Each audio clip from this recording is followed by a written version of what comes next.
Welcome to Getting Ghosted. This is an Intuitive Soul Collective podcast, and I'm your host, Allie Horner. Welcome back, everybody. I have been feeling really strongly that I need to share a really specific story about when it was a long time ago when Finn was younger. I want to share a story about how I healed myself of a fever that I had rising up in my body. I know that this is kind of an odd topic, and I just want to, again, I want to mention that I'm not a medical professional. This is not professional medical advice. This is just something that I experienced, and I've experienced this a couple of times, but it certainly doesn't happen every time I get sick. Okay. So I just wanted to mention that before we get started. So Finn, my son is 11 now. And so this was back when he was a toddler. He was maybe 2, 3 years old. And the flu had been going around really, really badly. Like it was going around his preschool. I knew several people that had it. Several of the kids had it. Finn had just gotten really sick with it the week before. And it was that really traditional flu. And we had even gotten flu shots and still got the flu. So this was like a monster flu that was going around. And I started to come down with this awful fever. It was like I felt exhausted. I felt like I'd been hit by a truck. I started to get this really high fever. I was aching. I was sweating, you know what I mean? Cold sweating, all of this stuff. And I was home with Finn, and I remember just thinking to myself, I just need to sit. Everything in me was saying, you just need to sit. And so Finn went down for his nap, and I put him down for his nap, and I just went and I sat in my bed.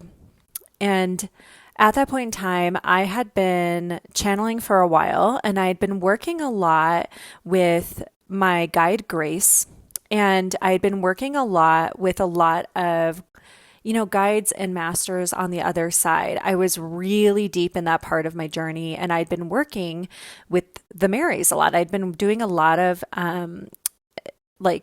kind of work with the divine feminine. So I'd been working with a lot of divine feminine figures, and I had just read the Sophia Code a couple of years prior to this, I believe. And so I'd been working with a lot of those figures like Kuan Yin and Mary Magdalene, etc. And so at that point in time, I sat down, and all I could feel was I have just got to sit down and close my eyes. It was all I could do. I just was sitting there, and I could feel my guides around me just guiding me to go sit in my bed. So I sat, and immediately my eyes closed shut, and I was transported into this tea party, and I saw Grace there serving her tea. I saw Mary Magdalene, and I saw Kuan Yin all with me, but they were in these beautiful translucent colors. Everything had this translucent sheen to it, where it reminded me, the best way I can always describe this to people is being in that dimension is like Lisa Frank colors. That's like the closest thing we have to it. It's like a mix of sometimes it feels like Avatar with the different colors, and it's brighter, but it's also very normal. And it's just like everything has extra color and light and shine and sparkle and dimension to it. I don't know how to describe it. Like there's colors that we don't have here, light that we don't have here. And so we were all sitting at this tea party, and I was just sitting with them very peacefully, and they were chit-chatting, and I saw roses and rose petals falling from the sky, and I saw everyone giggling and laughing.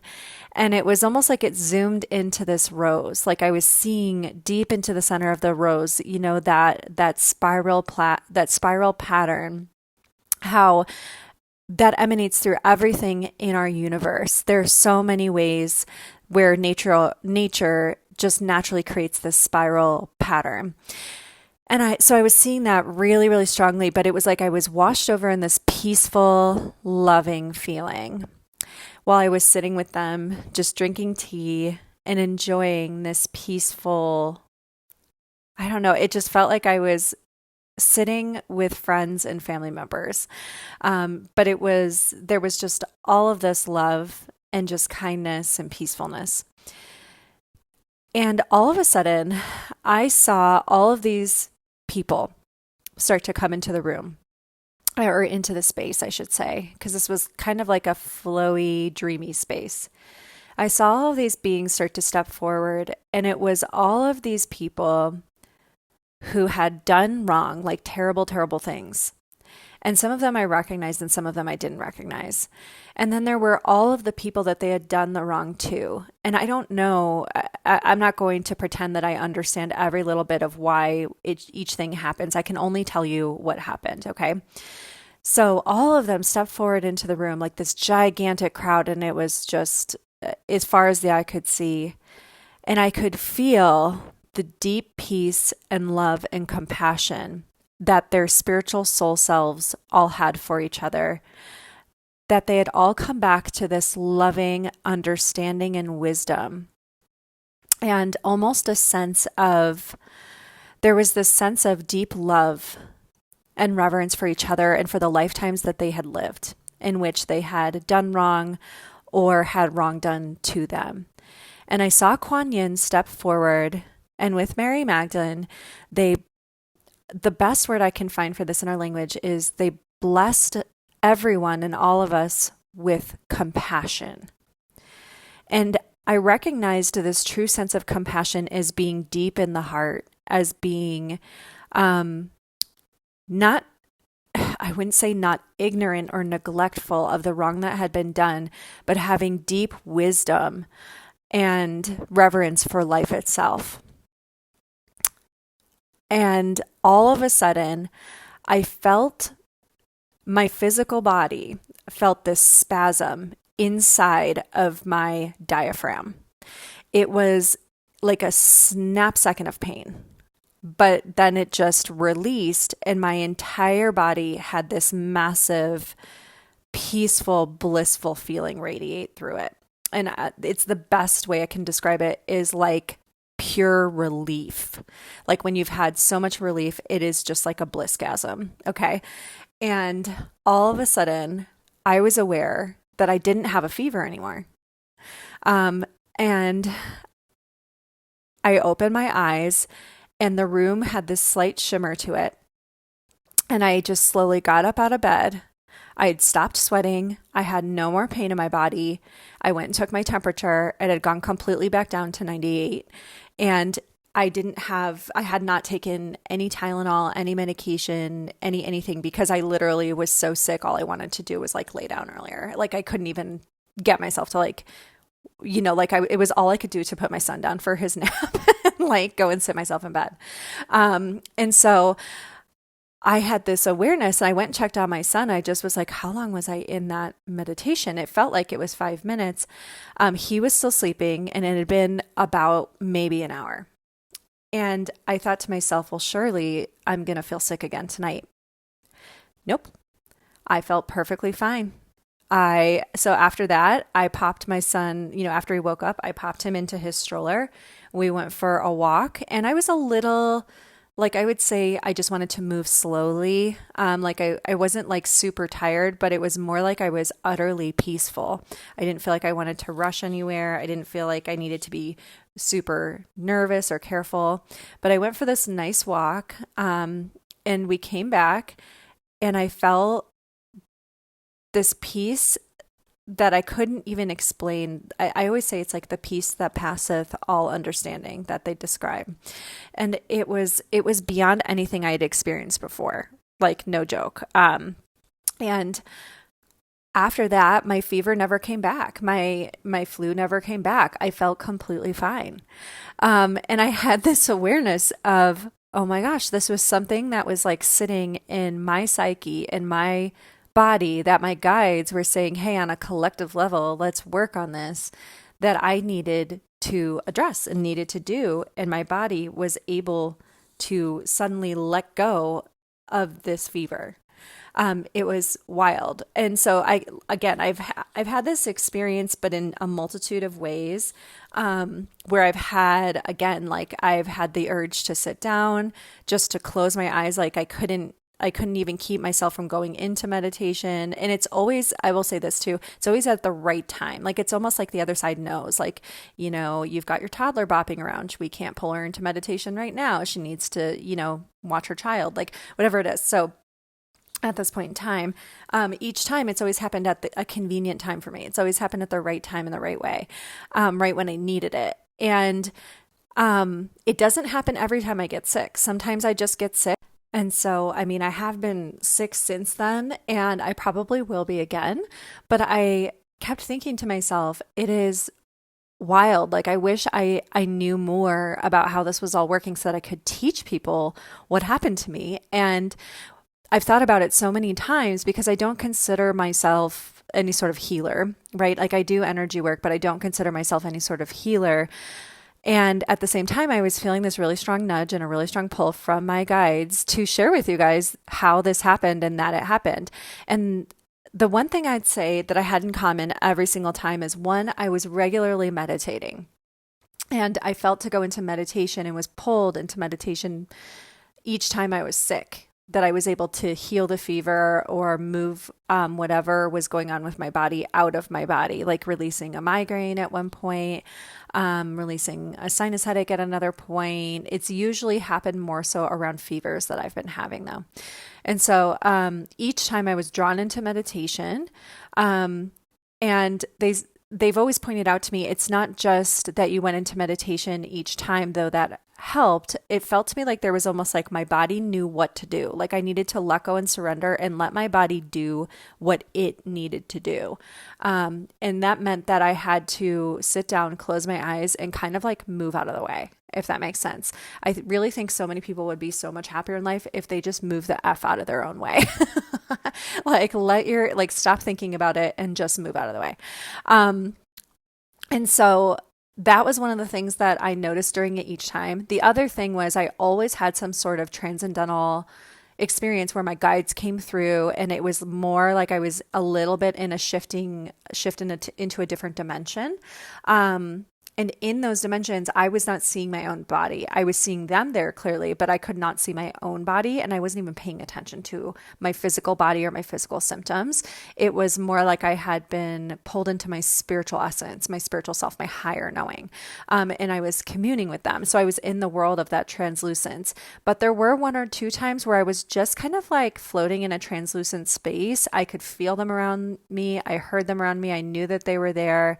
But there wasn't necessarily like a lot of like seeing them or conversation, because I don't think you necessarily need to have that in order to heal each time. And the other piece that I noticed every single time was that I had been regularly meditating. So even when I wasn't sick, I was meditating a lot. Like I was meditating like diligently every morning, every evening. I would meditate in little blocks during the day. When I got a minute or two, when my son was taking a quick nap, I would close my eyes for 5 minutes and just have his like little monitor on next to me.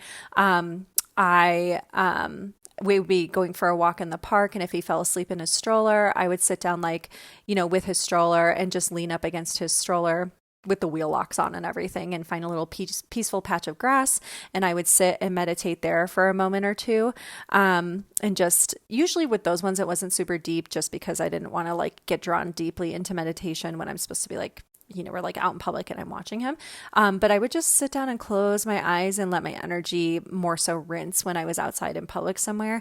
I would sit and meditate on a bench at the park like pretty regularly when I would go for walks by myself sometimes. And so anyways, that was one of the things that was really common for me at that time. Like it was a very regular practice. And meditation is not difficult once you start doing it. Like you can pop in and out of it really quickly. You can shift your brainwave state really fast once you start doing it. You can shift your nervous system state really quickly. The other thing that I was doing a lot at that point in time was I was outside a lot, and I was going out for walks. Even when it was super cold, I would throw on layers, and a big jacket. And I would go for long walks. I relished my walks. I learned to love any type of weather. And I've since grown a little bit more heat intolerant, probably because of hormones, hormone changes in my late 30s. So I totally get that. But I have learned to start to like handle a little bit more heat and like breathe through discomfort with different temperatures and different conditions and stuff like that. I learned to love the rain. And I'm not saying do anything that's like dangerous to anyone. Like if you're in really hot temperatures, your body can't handle certain things, or that you have certain medications you're on that make you heat intolerant, or whatever it is, or don't go out in freezing cold if it's not good for you. Like know your limits, know your own needs. Okay, so definitely not professional medical advice of any kind. But at the point in time, I was learning for myself how to love all circumstances, and so that's something that had been going on for me for a while. As I was relishing things, I was relishing the natural world. I was relishing my time outside. Like I was going out for multiple walks a day because I loved walking and listening to my music. I loved walking and noticing every little thing, like the trees, all of the different seasons, the leaves falling, the tree, like different flowers starting to bloom. I was noticing energy around everything. I was loving finding different routes and different paths, even in my own neighborhood. I was loving stopping at different coffee shops and finding all of the different little places that we could go. I was loving stuff like that. And I would just walk and I would listen to Audible books, and I would listen to the birds sometimes with nothing on, or nothing on in my ears. And sometimes I would walk and listen to like favorite songs. I would switch up my music, whatever it was. Sometimes I would walk and, Finn would chit chat in his little stroller, and I would, talk with him, or he and I would go on long walks, and he would explore and look at, he was really little at the time. So little guys he's a big fan of collecting rocks and sticks and things like that, and leaves. And we would pick up all sorts of, things, leaves that had dropped, and acorns and all sorts of things for little art projects and stuff like that. We made like pine cone ornaments at one point, and that was really fun. So it just was one of those time periods where I was like, well, what was I doing regularly? And I was like, well, I was meditating quite a bit. I was tuning in with my guides really regularly and doing auto writing. And I was regularly outside moving and walking. It wasn't just I was going to a gym or Pilates or something. Like, no, I was outdoors walking in the natural world all the time. And I do have Eric over here, and my guides, and Grace is stepping in. And Grace wants to talk about, she said, I want to share with you why this healing process works and why we wanted Allie to share this with you at this time. So we're going to pop into that. She's coming in, and she has her, it looks like Edwardian. She's saying like attire. It's very like, I would say she's got her hair like pinned up, and she's got like one of those little hats on, and her little like parasol, and her really nice little gown. And she's talking to me about my posture. She said, ladies sit like this. And she's saying like, spine straight, yada, yada, yada. And she's talking about corsets and stuff like that, and how that would help with like scoliosis and things like that. Anyways, and she's saying but also they can make like certain parts of your body really weak because the corset's doing the work for you, which I thought was interesting. So she's saying, and she has her accent, and she's saying, yes, I'm here to speak with you at this juncture. Like, and so she's talking like kind of like that, but I'm not going to try to do her accent. She's kind of laughing, like, try as you might, you wouldn't be able to. And she's saying, so what happened with your health and healing is truly that as you began to receive new intelligence, which you had been doing for quite a while prior to these healing experiences, as you call them, is you are receiving a lot of insights and guidance from your higher realms, from your teams on what you call the other side, beyond the veil. And she's saying, you had been doing this diligently for some time through your meditative practices, through your strolls. And she said, as you were doing this, your frequency was lightening, it was vibrating. And she keeps showing very vibrant colors around me. And she said, and so anyone can truly do this. Anyone can vibrate at this frequency. Anyone can lift their spirits. And she's winking, like, get it, spirits. since she's a spirit. And she said, it truly is accessible to all. And she said, but we know that in your society, health and healing are very regimented, they're very controlled. When you consume information around it, even the more woo-woo, as one might say, you do not truly believe in it. You don't foster that belief system in your society. It seems too simple. It seems too obvious. It seems too far-fetched. So it's something that you might have a little bit too much trouble grasping onto. And she said, so even for you, Allison, because she's pointing out that I have family members who are who are in the medical field. So very like Western medicine, approaches. And I'm not, just to be clear, I am not anti-medication or anti-Western medicine. I do take antibiotics when I need them. I do take, have gone on medications at different points in time for mental health reasons in the past when I was younger. And I am not at all against meds. I think sometimes like when your doctor and when you have had thorough discussions about it and you know you need it and you're like, hey, I've got to get from point A to point B. Go do what you need to do. Okay. So I'm just going to say that right now. Like, some people are here, and my guides have always said, like, some people are here and they're going to continue to need Western medicine, and that's okay. That's part of their path. Some people are going to take alternate routes, and that's part of their path. And so you need to know yourself and your own needs. Your guides are never going to judge you for taking one path or another. They're very much like, hey, like, take care of your physical vessel in the way that works best for you. Okay. So I'm just going to say that right now. I'm a huge fan of just to be clear. We love doctors and nurses, and we know that they're always like trying to have our best at heart, trying to do their best out here. And, I'm open to trying alternative things too. I do Reiki and I've tried other things, and we love stuff like that too. So quick aside there. And she said, yes. And so, but what has happened for many people is, for Allison even, she did not know or believe that this healing was possible either when she had it. And she said, so it's not always the belief. But she said, but what the difference is for Allison is that she had moments of surrender. She had moments where her mind moved aside, where her conscious mind, thinking, let go and released. And that's where this, she said, spasm, as you call it, happened in your diaphragm, or happened at one point it was in my back during one of the experiences. And she said these are what some of you might call, she said in a very this is like the most basic way we say it nowadays, but like a somatic release or a somatic response. And she said, I'm not going to make promises for any of you because this won't happen every time and won't work the same way for everyone all the time.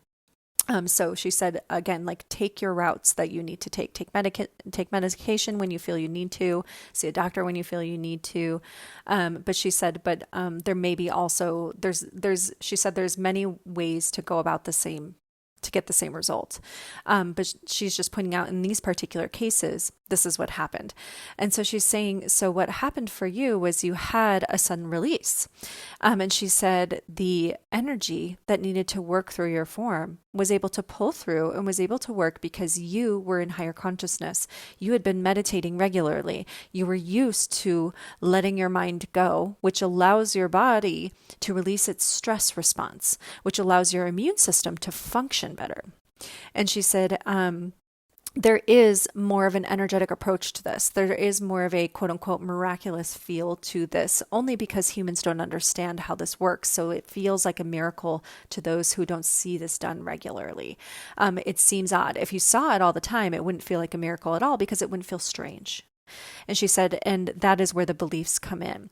But she said many people would also be able to do this with certain things, to get into certain frequencies or certain heightened alignment in order to do certain things like release pain.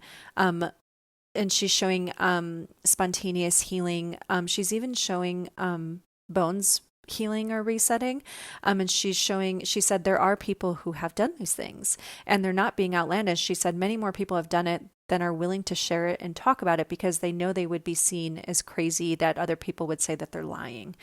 And she said, but it does happen. And it has happened to certain Western medical professionals as well, where they have seen cases of this or they've experienced it themselves. They have done it for themselves. And many of them went to medical school to try to get back to it, to try and figure out how they did it. And she said, because sometimes it truly is a one and done experience. The person will do it once and they'll never do it again. And she said, in some cases, it's a repetitive thing. For some people, it happens during periods of time. And I've asked my guides many times, how was I able to do this a handful of times during this, these couple of years? And it was all during, I would say, like probably like a 3-year period of time, but the majority of these experiences happened during 2 years when Finn was really young and he was picking up like everything at preschool. But I haven't been able to do it really that much since then. And I've actually gotten very, very ill with certain things and absolutely had to go on antibiotics and stuff for a couple of things in the past couple of years. And she said, well, the difference is the somatic approach. And she said, and also the energy that's being carried. And she's saying, so while still a channeler, you've acclimated to the vibration. So now you will need to enter a different frequency and different vibration to have this happen again. And she's also saying, she said, you don't have as many transcendental deep meditative practices because I don't really do as much deep meditation anymore. Like while I enjoy meditation and I do sit down and close my eyes and tune in, I don't feel like I need to like constantly meditate. Like I was like, right, like I said, at that point in time, I was meditating a lot more often, stopping, closing my eyes more frequently. And she said, yes, so your meditative practices are not, an hour long at a time anymore. You're not tuning in. She said, you tune in with your guides and your intuition works much more keenly now. So you don't feel you don't need to meditate as much, but the meditation was the piece that is integral with the healing. And she said, it is not the only piece with healing like this. There are many other factors, but it is an important piece. And so she said, you're not doing that quite as frequently at this point in time. She's also showing environmental factors that some things have been shifting for my actual environment. And she said, so many people in their environments where they're located, the stress that is going on at their homes, it will make it more difficult for them to have these types of experiences. And so they might have to very literally change their physical environment in order to heal. And she said, can you think of no instances or experiences in which you've heard of spontaneous healing happening? And she said, I think you might call it a glow up in your way.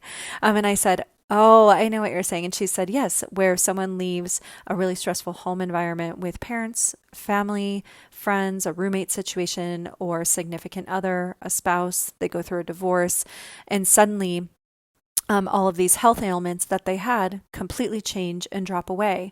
Suddenly, all of the inflammation in their body completely drops because they're no longer in this stressful situation for them. She's showing also sometimes people have situations that aren't in their control, like toxic mold. She's showing like air pollution or water.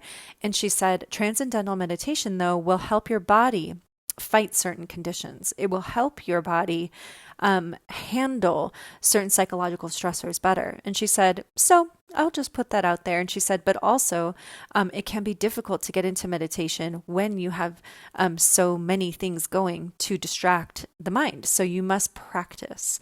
And she's saying, so you might have to begin to change the environment. This is why we tell you guys to go outside and to go into the woods, to go in by the rivers. And she's pointing out I was doing a lot of, like I was out at the parks and in the trees a lot at that point in time. I'm like, yes, this totally makes sense.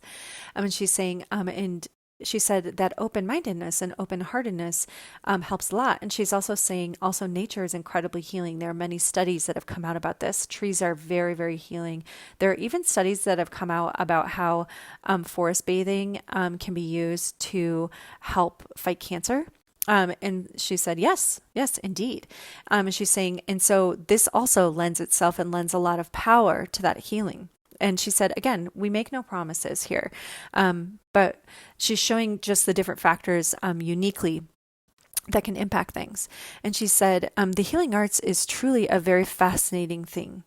And she said, there's many routes to take. Many individuals may need different approaches based on belief systems, culture, and unique circumstances. And so she said, take the route that works best for each individual. And she said, but for you, at different points in time, you may have found that you could have this transcendental meditation and release. And at other points in time that this may not work as well for you. And so she said, we invite you in to stay curious and open and to see what responses your unique bodies, and she's showing each people having energy, their own energy field, see what your energy field requires. See what needs to be invited into your experience to try new forms. And she's saying each person has their own route to take and their own choices to make. There are many factors in this universe and in this world.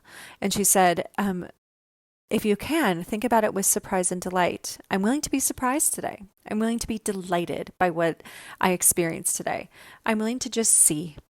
I'm willing to try it out. Well, let's just see. Let's be curious. And she said that curiosity alone will release stress response, and you'll find yourselves feeling better and better as you go, simply because you're staying open-minded. And she said, youthful mind, youthful heart, young in the mind, young in the heart.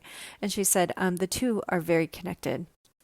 And she said, so even as you begin to physically age, you will notice your body working better and feeling better. And she's showing the mind staying nimble and staying flexible. She said, again, we do not make any false promises about how things have to work, how they must work, how you must do things. And she said, anytime you get into fear and get into the frequency of I must do this, I must do that, oh no, she said, it's going to counteract any healing measure that you try to take. Fear truly can counteract and disrupt many healing mechanisms in your body and your mind. So it is important to remember, she said, even with fear, she's saying like not to avoid it or to avoid certain emotions, but to allow them, like breathe into them and allow them to be. And she's showing someone releasing it and feeling relief again. And she said, this is what happened during your healing experience where you experienced compassion. It was as though you suddenly felt the peacefulness of the world wash over you. And this helped. She's showing my nervous system and my immune system like almost like they had gunk, like a clock, the inside of a clock where there's gunk in there and things can't run, like there's sand in the gears.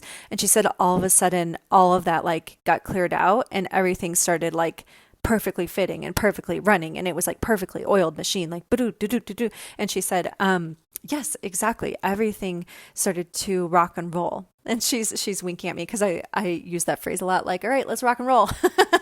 And she said, this is quite a fascinating time as well in human history because you're returning to certain ancient wisdom lost, and you are also going to be accessing new fields of information and divine intelligence that will allow the healing arts to expand and reach into new possibilities. And she's showing some of this will happen very quick, and some of it's going to take quite a long time to reach certain areas or to be widespread. And she said, but there's also a collective response to this and a collective vibration around it. She's showing like free will. And she said there, yes, many of you will have choice.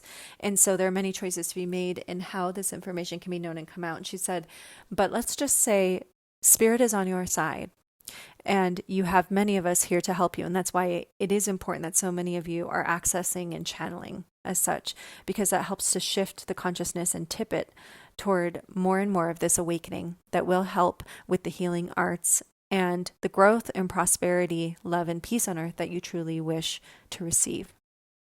And she's tipping her hat and doing a little like tilting her head down as if to say goodbye, and carrying her parasol and her little cup of tea with her. And she showed me iced tea in a plastic container, because a lot of times when you get it to go, it's in a little plastic cup with a lid.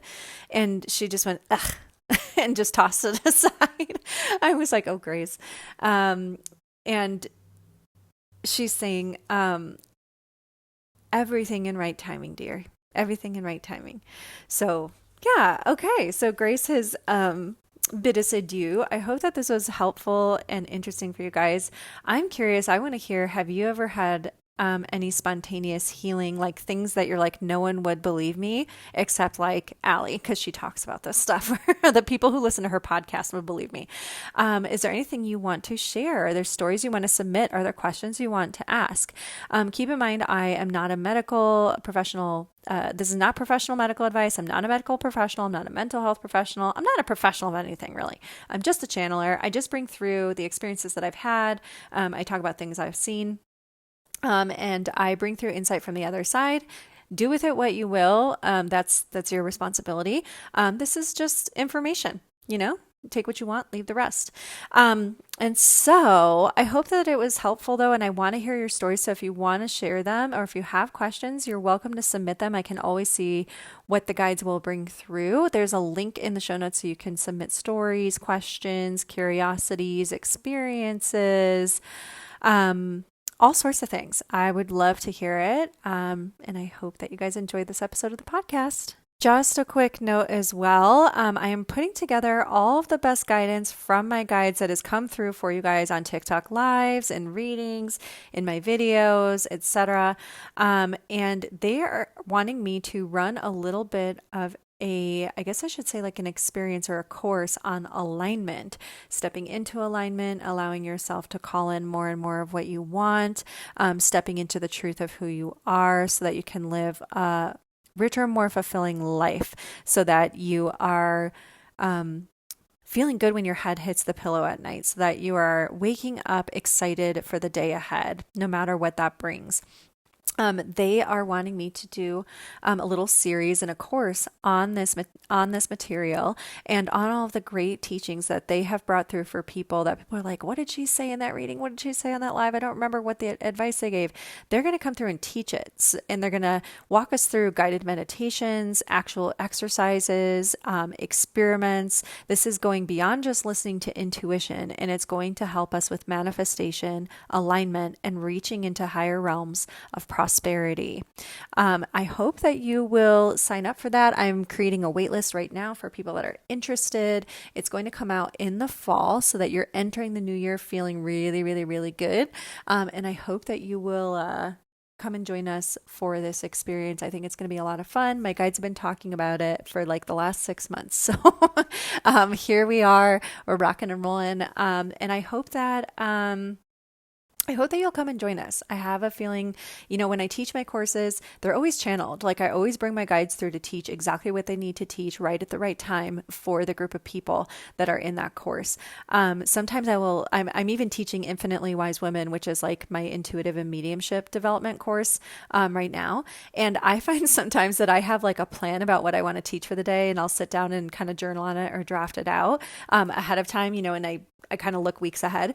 And sometimes my guides come in and they're like, nope, the group actually really needs to know this right now, but we'll weave in your lesson too, Allie. Like, and they always know what the group needs. Like every single time the girls in the group are going, oh my God, I was just wondering about this. How did they know? And I'm like, of course. And so our guides really do know more than we do. And so when I teach this course on alignment and reaching into the power of prosperity, I know that they're going to bring through exactly what you guys need to hear right when you need to hear it, and that they're going to match the practices to helping you guys shift frequency, vibration, and step into more and more of the life that you are ready to step into and that you need to step into. They also bring through things that are really good for the larger collective, and you're part of that. You're an important part of that. We all are.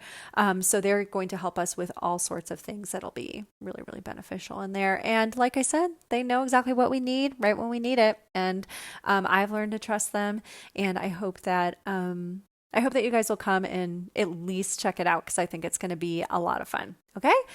Alrighty, guys. Thanks for listening to this episode of the podcast. I hope to see some of your stories and submissions and questions here soon. As always, I have my Patreon group open. I'm on TikTok under Spirit Speaker 25. I have no other profiles, so don't let any imposters get to you. And I hope that you guys will keep checking out the podcast. All right. Have a good one.